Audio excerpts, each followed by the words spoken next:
కర్నూలు జిల్లా బస్సు ప్రమాదంలో మృతి చెందిన డెడ్ బాడీలను వారి కుటుంబాలకు అప్పగించినట్లు కలెక్టర్ ఏ సిరి తెలిపారు. 18 మందికి సంబంధించిన DNA శాంపిల్స్ మ్యాచ్ అయ్యాయని తెలిపారు. ప్రభుత్వం నుంచి 5 లక్షల నష్టపరిహారాన్ని అందజేసినట్లు చెప్పారు. బాధిత కుటుంబం అకౌంట్లలో నగదును జమ చేస్తామని కలెక్టర్ తెలిపారు. నమస్కారం అండి. మొన్న బి కావేరీ ట్రావెల్ బస్ యాక్సిడెంట్ జరిగింది, అందరికీ తెలిసింది ఈ విషయం. సో దీంట్లో మనకి 19 మంది చనిపోయారు ఆ బస్ లో వెళ్లే వాళ్ళు. సో 19 బాడీస్ కూడా మనం FN మన ఫారెన్సిక్ శాంపిల్స్ తీసుకొని అక్కడ రిలేటివ్స్ ని పిలిపించి వాళ్ళ తాలూకా DNA శాంపిల్స్ కూడా సేకరించి FSL ల్యాబ్ కి పంపించాము విజయవాడకి.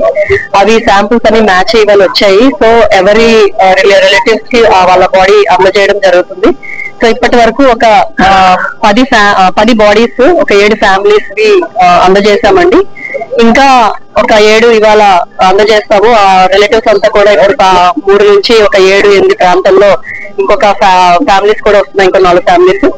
అండ్ రేపు ఇంకొక 2 వస్తున్నారు. సో మనకి ఒక అన్ఐడెంటిఫైడ్ బాడీ ఏదైతే ఉందో అది కూడా ట్రేస్ చేయగలిగాము with the help of police department.